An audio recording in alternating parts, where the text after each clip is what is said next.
In this video, I will going to tackle about quadrilateral. But before the further discussion, let me share first the objectives of this lesson. At the end of 50 minutes discussion, students should be able to identify the different kinds of quadrilaterals, compare the properties of different quadrilaterals, and solve and find the measurement of a quadrilateral. What is quadrilateral? A quadrilateral is a polygon having 4 sides, 4 angles, and 4 vertices. Try to look at this illustration. This illustration is an example of a quadrilateral. Sabi ko po kanina, ang quadrilateral ay may 4 sides, which is the side AB, the side BC, the side CD, and the side DA. That is the 4 sides of this quadrilateral. Next. Quadrilateral has also 4 angles. In quadrilateral, mayroon po tayong 4 angles, which is the angle A, the angle B, the angle C, and the angle D. And a quadrilateral has 4 vertices. So, pag sinabi po nating vertices, these are the points that connects the rays or the line. This is the first vertex, second vertices, third vertices, and fourth vertices. Also, a quadrilateral has also 2 diagonals, which is the AC and BD. That is the 2 diagonals of the quadrilateral. Now, let us proceed to 5 different kinds of quadrilaterals. First, we have rectangle. Second, parallelogram. Third, square. Fourth, rhombus. And 5 is the trapezium. Now, I will tackle it one by one. First, rectangle. When we say rectangle, it is a quadrilateral with 4 right angles. All angles are equal and measure 90 degrees. This illustration is the example of a rectangle na kung saan, sabi niya dyan, all angles are 90 degree. Lahat daw po ng angles nitong rectangles ay may measure na 90 degree. For example, the angle A has a measurement of 90 degree, angle B 90 degree, angle C 90 degree, and angle D is 90 degree. Then, opposite sides are parallels. Yung opposite sides niya po is the AB and DC. Ito po yung mga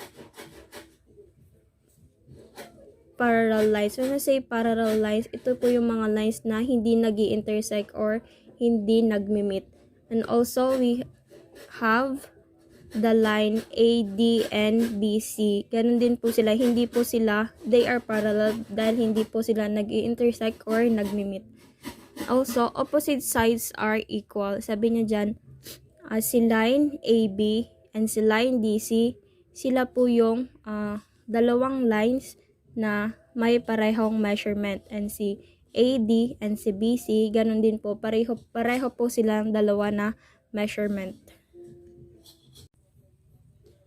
Now, this is the formula in getting the area and perimeter of a rectangle. Area equals length times base. In perimeter, we have 2 times length plus base. Now, let us proceed to parallelogram. When we say parallelogram, as the name suggests, is a simple quadrilateral whose opposite sides are parallel. Medyan, opposite sides are parallel. Ganon din po sa rectangle. Si line AB and si line CD are parallel dahil hindi po sila nag-intersect bawat isa. And also, the line AD and line BC are parallel. Opposite sides of parallelograms are equal. Si line AB at si line DC ay equal po ng measurement. At si line AD at si line BC ay equal din po ng measurement. That is the opposite sides of a parallelogram are equal. Next, opposite angles are equal. Ito naman po is si angle A and si angle C are equal. And then si angle B and then si angle D is equal. Here are the formulas in getting the area and perimeter of a parallelogram. First, let us the area, length times height. Perimeter, 2 times length plus base. Now, let us proceed to square. When we say square, is a quadrilateral with 4 equal sides and angles. It is a regular quadrilateral as both its sides and angles are equal. May dyan, all sides of a square are equal. Si line AB, si line BC, si line CD, and si line AD ay pare-pareho po yan ng measurement. At sabi niya dyan, all angles are equal and measure 90 degree. So, si angle A, may measure yan po na 90 degree. Pare-pareho po sila ng measurement. Si angle B, 90 degree. Angle C, 90 degree. And angle D has also measurement of 90 degree. The formula in getting the area and perimeter of a square are area equals a square or a times a. In perimeter, 2 times a plus a or 4a or 4 times a. Next, rhombus. A rhombus is a quadrilateral whose all 4 sides are equal in length and opposite sides are parallel to each other. All sides of a rhombus are equal, so the side AB, side BC, the side CD, and side DA has an equal measurement, gaya din po ng square. Then opposite angles of this quadrilateral are equal, so the angle A and the angle B is equal to each other, and angle B and angle D is pareho din po sila ng measurement ng angle. The formula in getting the area and perimeter of a rhombus is perimeter equals 4 times A or 4 times side, and area equals 1/2 times diagonal 1 times diagonal 2. Now, let us proceed to trapezoid or trapezium in USA. It is a quadrilateral that has only one pair of parallel sides. The parallel side is referred to as bases, and the other 2 sides are called legs or lateral sides. Opposite sides are equal, so the line AB and the line CD are parallel with each other. And adjacent angles add up to 180 degree. Here are the formulas in getting the area and perimeter of a trapezium. Perimeter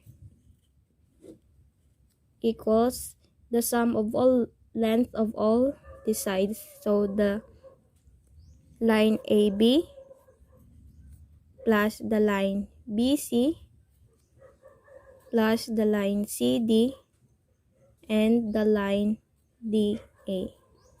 In getting the area, we have 1/2 times the sum of all the lengths of parallel sides, which is the line AB, and plus line CD. Then we multiply it to its height.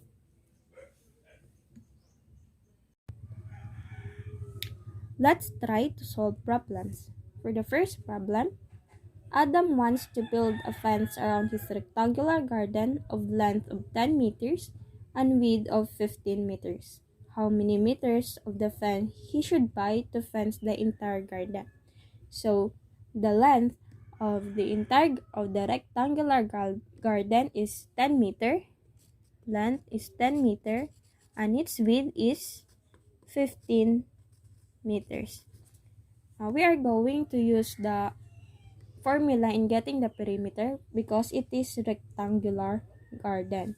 So the formula in getting the perimeter of a rectangle is P equals 2 times length plus width or base.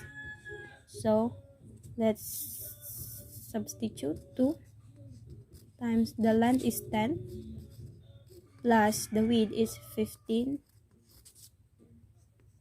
2 times 10 plus 15 is 25, and 2 times 25 is 50 meters. So, ang kailangan daw po ni Adam is 50 meters of fence to fence the entire garden. Next problem. What is the area of a square with side of 9 meter? So, sabi niya dyan, ang square daw po is may pare-pareho po na measurement yung side. So, 9 meter ito, 9 meter, 9 meter, and 9 meter. Okay, let's go back to the formula in getting the area of a square. Sabi niya dyan, ang formula daw po sa pagkuha ng area ng square is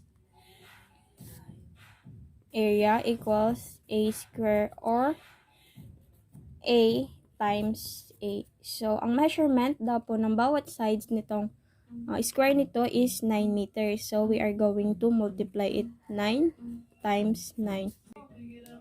We're going to multiply 9 times 9 equals 81 meters square. So, ang kabuang measurement daw po nitong square na to is 81 meters square. That's all about quadrilateral. Thank you for watching and listening. God bless us all.